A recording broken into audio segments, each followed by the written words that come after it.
island visiting and island life as we cruise this beautiful land. I like of ours. island time. Yeah. You know, Yeah. island time's slower. Yeah, it slows down. Yeah. We've been to islands or in different parts of the world, but they all seem to have the same effect on people. We were once down in the South Pacific in New Caledonia, and we had a show on a soccer field, and the show was supposed to take place about 8 o'clock, and we got there. We're always on time because, you know, our parents made us punctual. And they're professionals. They are. Yeah. But the show was supposed to go on at 8, and we were there, and all the promoters we were all set up, ready to go, and there wasn't a soul at the soccer stadium, and we're like freaking out. You know, I thought the promoters were, you know, they seemed normal, and I walked over and said, "What are we going to do?" And he said, Yeah, aren't you worried? Yeah, aren't you worried? And he said, "No, it's all right." I said, "Well, the show's in 5 minutes. Nobody's here." He said, "Oh, they'll come. All right." So, and sure enough, he said, we waited, and it was on top of a hill in this nice little town. And first thing you know, you see them coming out of their houses, you know, walking toward the stadium. And it must have been an hour and a half later. The place filled up. About 6,000 people. Yeah, and we did the show. All on island time. Yeah. Island time. So what did you do while you're waiting? Well, we were in the beginning. We were like nervous because we were like, man, we thought this was going to be a big show, and then we just got in the spirit of things. You know, he had a bunch of food back there and a bunch of drinks, and so we just sat around and shot the bull. And he said, "Don't worry about it." I said, "Well, if you're not worried about it, you're the one to put the money up." So, Whatever.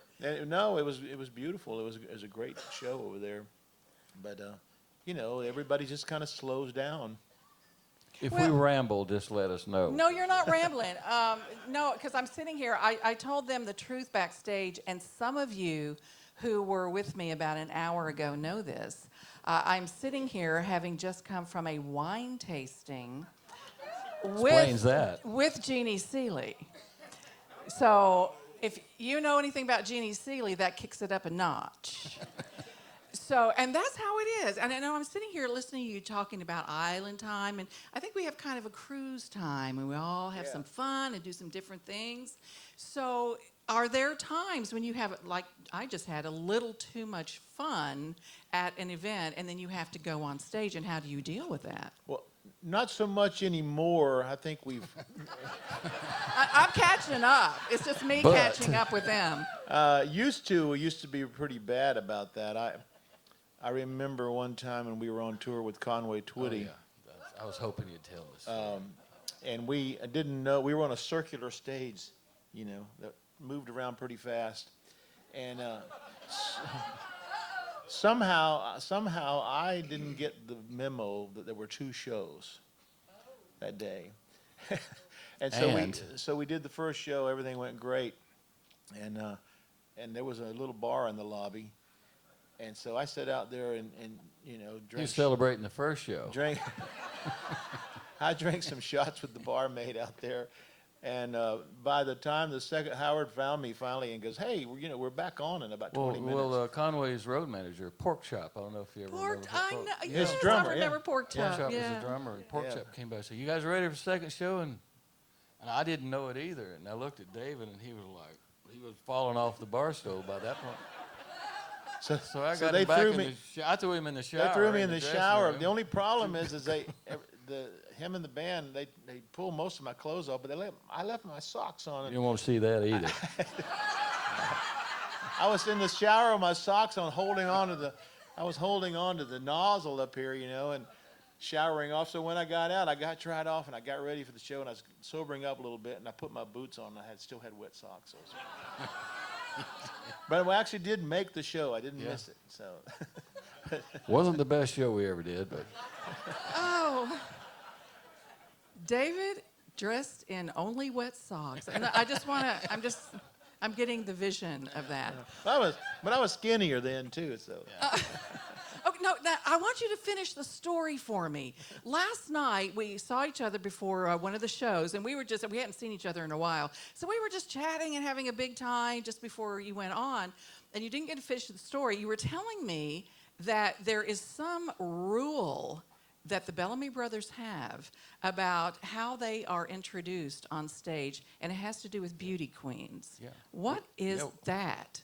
We have a set of road rules Okay, we've developed through the years. I understand. Yeah, and This is on the top of the being, list. This yeah, one. letting a beauty queen introduce us is at the top of that list. We had Miss Universe bring us on one night, and the promoter gave her instructions on what to say and what to do, and little did he know she was going to run from there straight to the stage and do it 15 minutes before we were ready. We were in the dressing room. We had just flown in, and we were late getting there, and we were in the dressing room still. Didn't even have my britches on when she introduced us. And it was, we used to open with Let Your Love Flow because we milked it because we didn't have many hits in those days. And we closed with it. But all I heard was the band had kind of made their way up near the stage, and when she introduced us, the drummer went up. I heard the kick drum start, and I'm like, holy Moses! I don't have my britches on. I'm trying to pull my clothes on and run to the stage, and we finally made it. We got up there like one at a time, just another instrument, another. It was bad. So we made a rule: no beauty queens introduced. No. Okay. Well, so far, the stories of the Bellamy brothers includes neither one of you having pants on. So I don't know. I am afraid to read the book.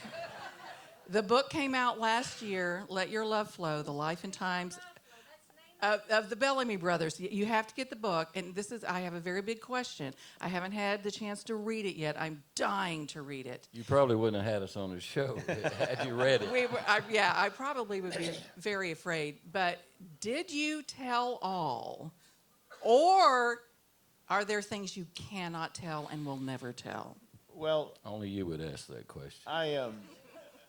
I think we probably told quite a bit. Actually, we told. I've been nervous ever since we put the thing out. But most of, after we finished it, I thought there were a few things we probably shouldn't have told.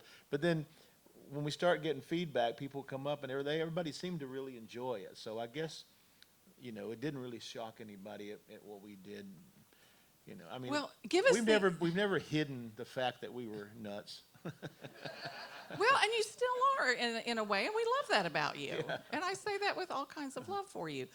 So can you give us the essence of one of the stories you told in the book that you may be having reservations about right now? Well, we can't tell that one. Well, we opened the book. We started it out. Howard's like, oh God. No. This is a fact. Howard actually asked me when we first read the manuscript. He goes, "You sure we want to start it this way?" And I said, "Well, we got to start it somewhere, We opened the book with a story about our dad's bull eating our marijuana plants.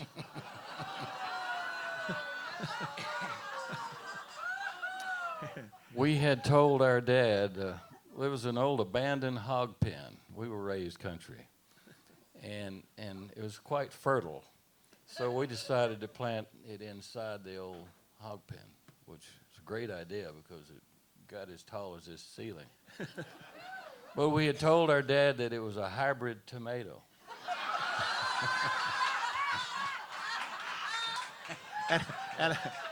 and our dad was a major farmer. I mean, he knew every plant there was, and every now and then he'd come in the kitchen and go, "What kind of tomato did you say that was?" Because he knew something was up, Are they serving them on the ship this week? I'm going to order that tonight. But his bull, right across the fence, his bull got in there. His prize Charlet. Big old Charlet bull got in there and ate half of that plant, and that plant was big. It scared us to death. I looked out in the field about an hour later, and that bull was just, out, laid out. And I thought he's dead. Yeah, we thought we'd killed him. And then in about another hour, he got up and tried to breed everything in the pasture.